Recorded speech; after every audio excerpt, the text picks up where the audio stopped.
Most people think we're crazy. Packing a week's supply of food and shelter into a canoe and paddling through multiple lakes, carrying our gear and canoe across portages to get deeper into the backcountry.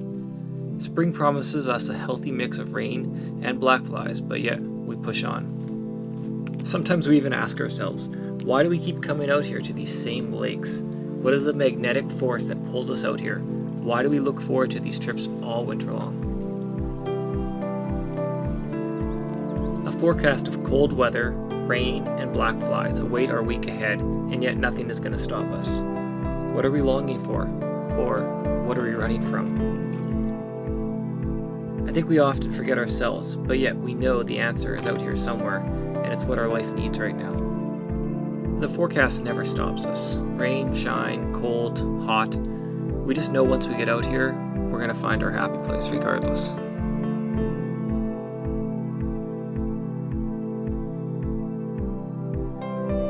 As Bill Mason said, to achieve a relationship with the land, one must travel on foot or by canoe and camp under nature's canopy. Even those of us who do are often in so much of a hurry that we see and feel very little. Too often, it's the destination that matters and not the journey itself.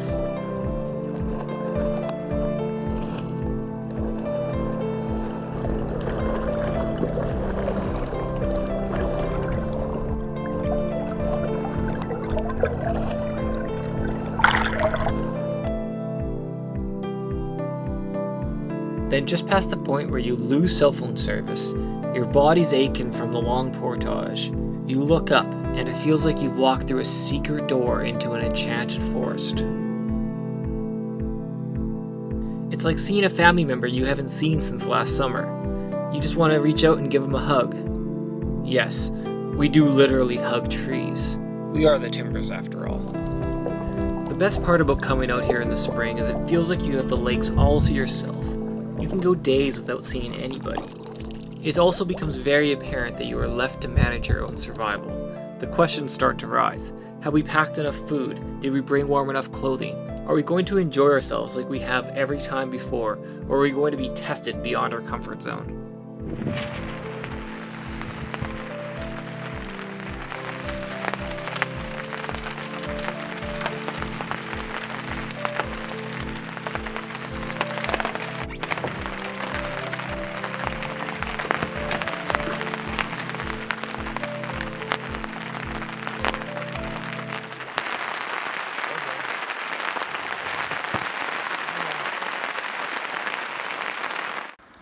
This is Monday, May 22nd.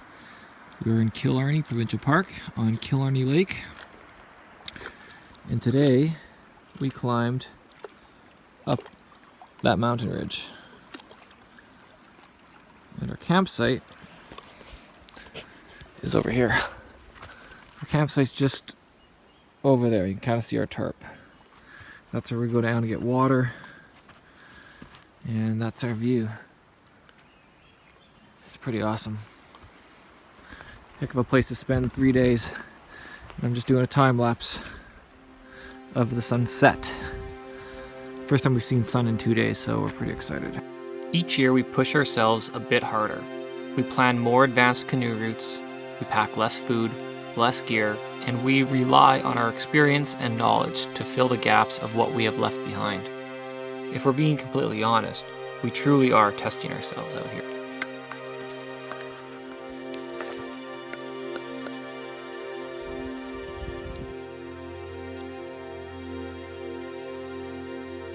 That. This is what I mean. No stick to the pan.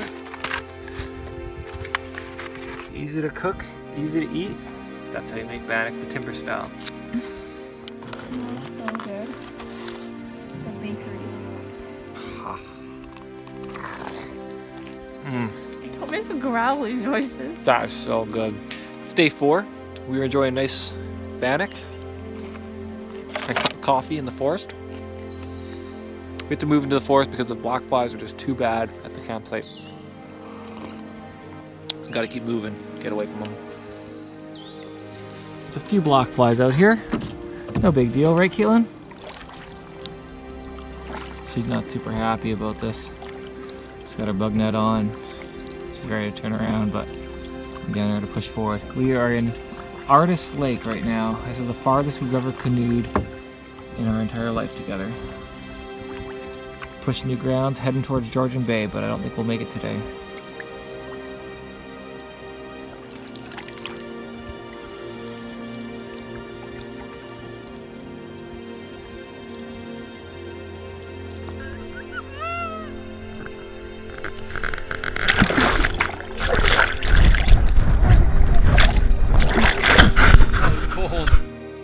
The interesting thing that I noticed was once I had the camera in my hand, I managed to block out any of the concerns. I was more focused on getting the shot or set up a time lapse, and I'd worry about swatting the black flies off as soon as I was done. Cheers to Canada. 150. Canada. After you spend a few days out here, you realize how important it is to just break free from everybody else for just at least 1 week a year, where you're not being influenced by other people's thoughts and ideas, and you can just truly collect your own beliefs and your own opinions and just reset the soul. It's at this point you remember why you need this place. All your normal worries and concerns from the normal life just feel so unimportant. None of that matters anymore. And better yet, you haven't thought about it for days. Life gets put back into perspective. You remember the important things in life. You become grateful for the simple things: warmth, shelter, food. You turn to nature for comfort and realize so much of what we truly need is already here. A warm sip of pine needle tea brings comfort to the soul as we float and watch the sunset. A possibility ringed by busy highways, its glass towers rising up from the plains like a forest. We've already eaten, shelter is set, no place we need to be, so we might as well just be floating in our canoe. As we sit out here in the middle of OSA Lake with a beautiful forest to the east, the sun setting over the La Cloche mountain range to the west, it makes me so proud to think that the Group of 7 artist A.Y. Jackson once floated his canoe here. This forest wouldn't even be here if it wasn't for him, but that's a whole other film. We've been dating for about 8 months. Do you want me to continue reading? You're filming! As my camera clicks endless photos, I wonder how I could possibly share this wonderful place with all of you.